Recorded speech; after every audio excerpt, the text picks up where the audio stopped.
জয় গুরু, প্রণাম। আশা করি সবাই ভালো আছেন, ভালো থাকুন। পরম দয়ালের কাছে প্রার্থনা জানাই। বিভিন্ন সময় আমরা, সেটা ধর্মীয়ভাবে হোক বা অন্য কোনো অনুষ্ঠানে হোক, বিবিধ একটা শব্দ আমরা উচ্চারণ করি প্রায়ই। আমরা চাই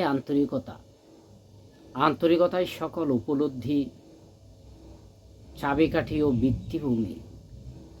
সকল মহৎ গুণগুলির মধ্যে আন্তরিকতাই সবচেয়ে বড় গুণ, যেহেতু এটিই অনেক দূর এগিয়ে নিয়ে যায়।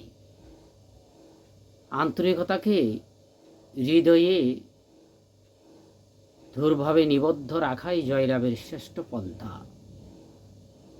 আন্তরিকতার বিপরীত অবাধ্যতা, ভণ্ডামি ও লোক দেখানোর প্রবৃত্তি। অনবরত নিজেকে জাহির করার প্রচেষ্টা, বড় বড় কথা বলা, উপায় অনুসরণ না করে শুধু পলাকাঙ্ক্ষা, এইগুলি প্রচণ্ড ব্যর্থতা। আন্তরিকতার অভাব সূচিত করে এবং বিজয়ের পরিবর্তে আনে বিশাল একটা নোংরামি, যাকে বলে সহজ ভাষায়। শুরুতেই আমাদের এই দোষগুলির একেবারে মূল্যচ্ছেদ করা উচিত। আধুনিক যুগে সব বিষয়ে বড় বড় কথা বলার অভ্যাসের দিকে যোগ আমাদের পূর্বপুরুষদের শান্ত মর্যাদাবোধ এবং সরলতাময় গরিমা থেকে আমরা অনেক দূর সরে এসেছি। আত্মাভিমানমুক্ত তাদের এই গুণগুলি আমরা অর্জন করতে চাই।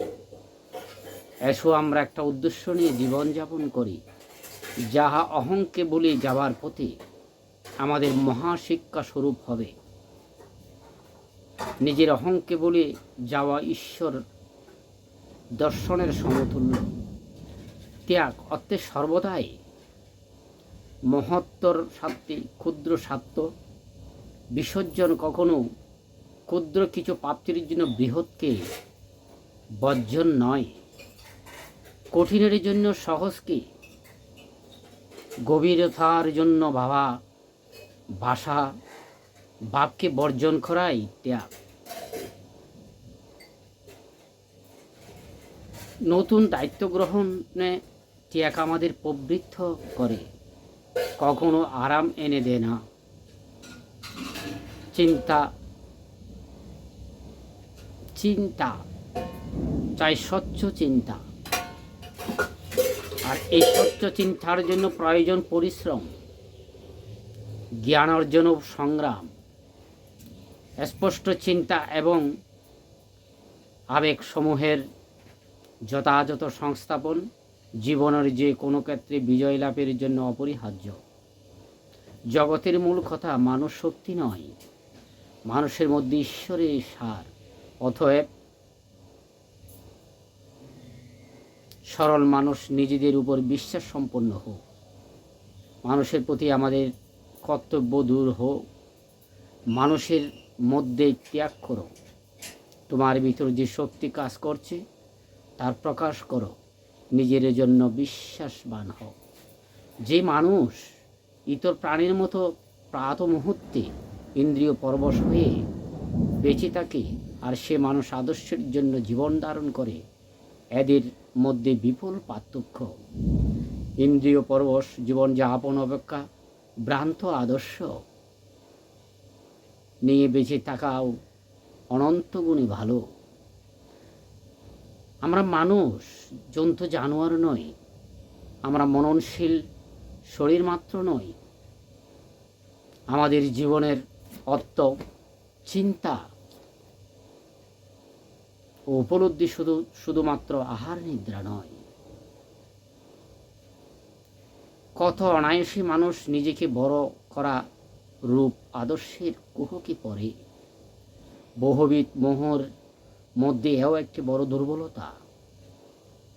কত সহজেই না আমরা উচ্চ আদর্শে অনুপ্রাণিত না হয়ে কেবল নিজ নিজ অতীতের যশগান করে থাকি। সমগ্র মানব জাতি এবং জগতের প্রত্যেক অংশই সকলের পক্ষে প্রয়োজনীয়, কিন্তু আদৌ আমরা কতটুকু সেই আন্তরিকতা মানবতাটা পালন করতে পারার চেষ্টা করছি, সেটাই হলো বড় ব্যাপার। আমি সকলের প্রতি বিনম্র চিত্তে অনুরোধ রাখছি, মানবতা, আন্তরিকতা, সহানুভূতি, এর থেকে মূল্যবান আর কিছুই নেই। আপনারা সবাই ধর্মীয় অনুশাসনগুলো মেনে চলে মানবতাবাদী হন, ধর্মীয় অনুশাসনগুলো মেনে চলুন, আগামী দিনের আলোকবর্তিকা হিসাবে সমাজে প্রতিষ্ঠিত হন। রামকৃষ্ণ পরমহংসদেব তার এক বাণীতে বলেছেন, তুমি বড় লোক হইয়ে কোনো লাভ নেই, কিন্তু বড় মানুষ হও। বড় মানুষ হতে গেলে তোমার মনুষ্যত্ব অর্জন করাটাই হল পরম ধর্ম। সকলের মঙ্গলময় দিনকাল অতিবাহিত হোক। বিদায় নিলাম। জয় গুরু।